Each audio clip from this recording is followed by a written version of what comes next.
Bismillahirrahmanirrahim. Assalamualaikum warahmatullahi wabarakatuh. Perkenalkan, nama saya Osama Malik Fajar dari Komisi Syariat Ulul Albab Malang. Baik.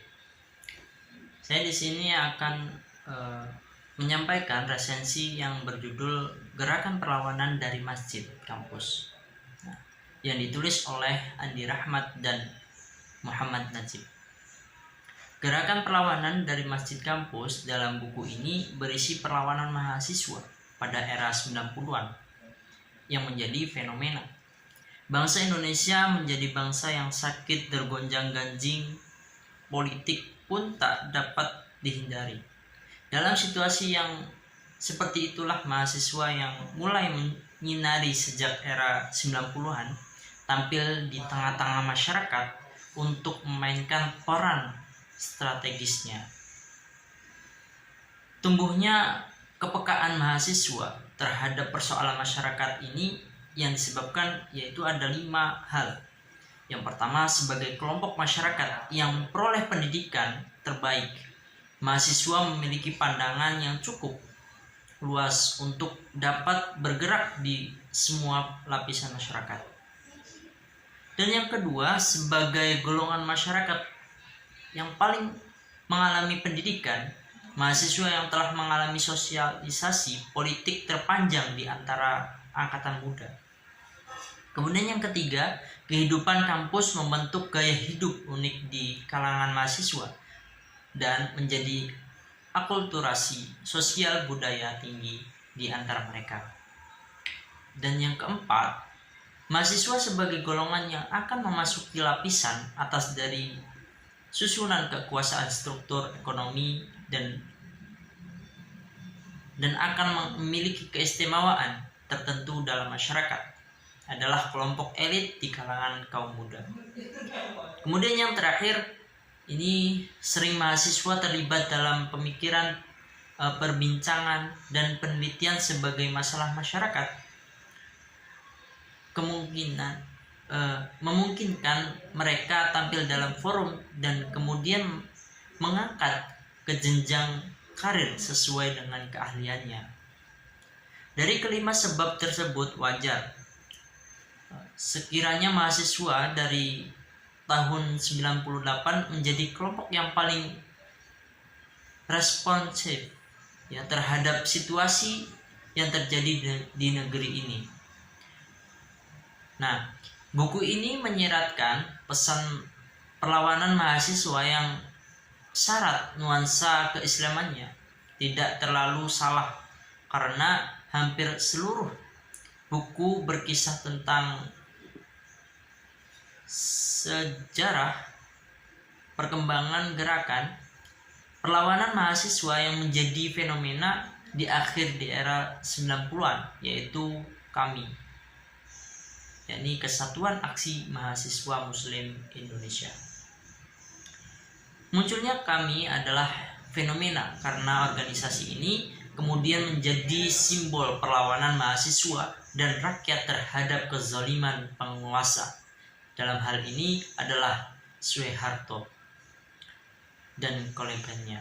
Ketika organisasi mahasiswa yang telah lama seperti kehabisan darah, maka kehadiran kami laksana darah segar bagi kebangkitan organisasi kemahasiswaan dan keislaman di Indonesia.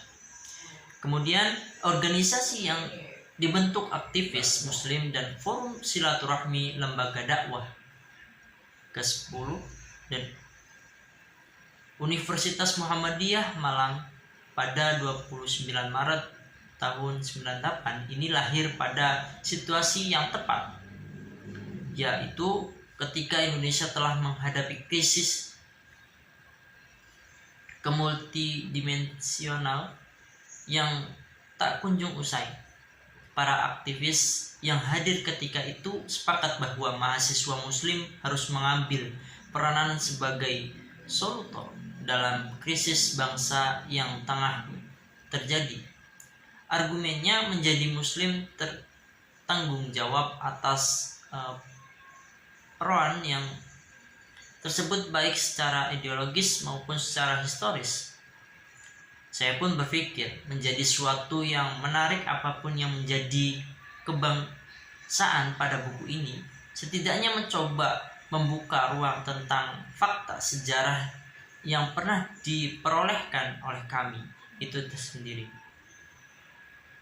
Yang tidak lain juga menjadi hal yang wajib dan sepatutnya diketahui oleh setiap jenjang kader kami.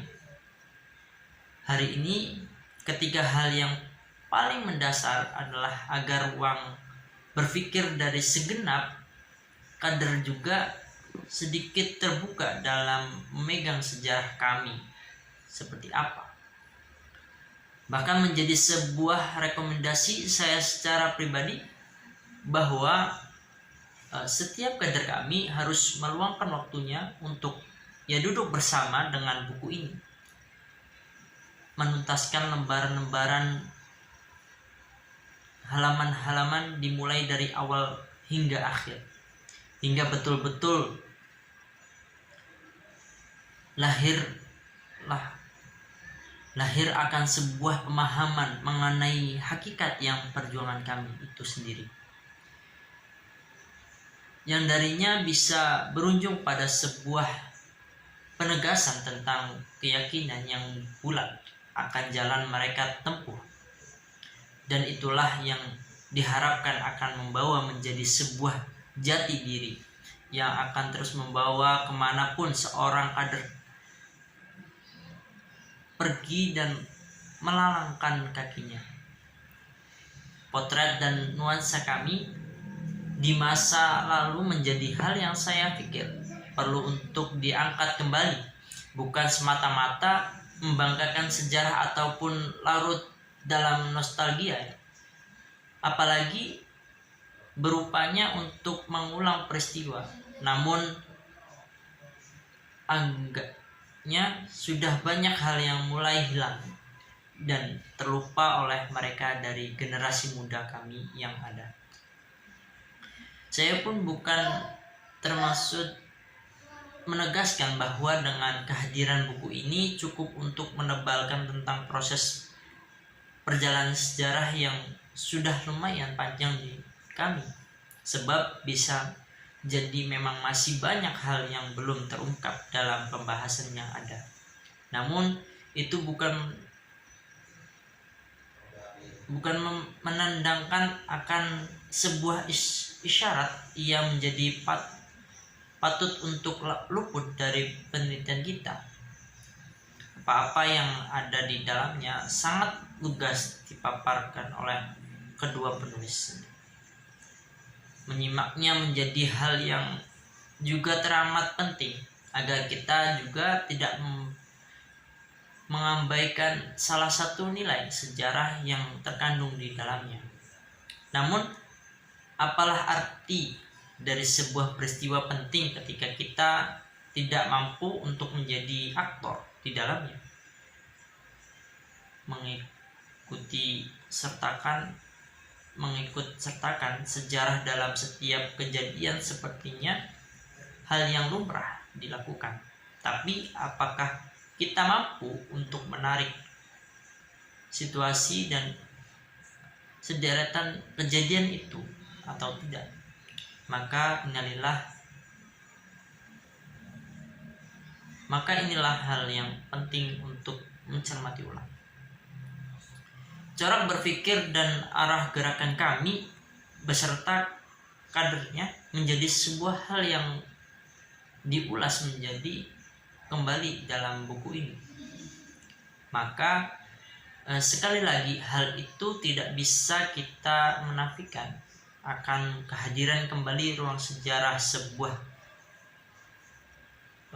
sebuah sajian peristiwa dan segelintir orang-orang yang lebih familiar digelari sebagai generasi pencinta masjid di kampus mereka. Aktivitas-aktivitas positif yang selalu digeluti mengisi sudut ruang dan masjid di kampus-kampus mereka, hingga pada suatu masa generasi yang terlihat alim dan santun itu keluar dari tempat persemaian mereka dan menggelorakan suara yang memekakan ke telinga untuk melawan penguasa yang dianggap telah keluar dari jalur yang sebenarnya. Ya, hingga kini generasi dan proses regenerasi itu pun terus tumbuh dan menebarkan semerbak marwah pada kampus-kampus di tanah air ini. Ia seolah berperan sama seperti bunga-bunga yang haroki yang mengelilingi tangan kekar dan simbol kebesaran yang ia bawa dan usung. Itu pula menjadi suatu penegasan akan sebuah tekad yang keyakinan pada gagasan yang ia bawa guna menjadi instrumen untuk selalu memberi salah satu untuk pengabdian pada bumi pertiwi yang tengah tumbuh dari sederetan persoalan yang tiada henti. Oke, mungkin ihdinas syiratal mustaqim. Syukron hadam ini. Astaghfirullahaladzim. Assalamualaikum warahmatullahi wabarakatuh.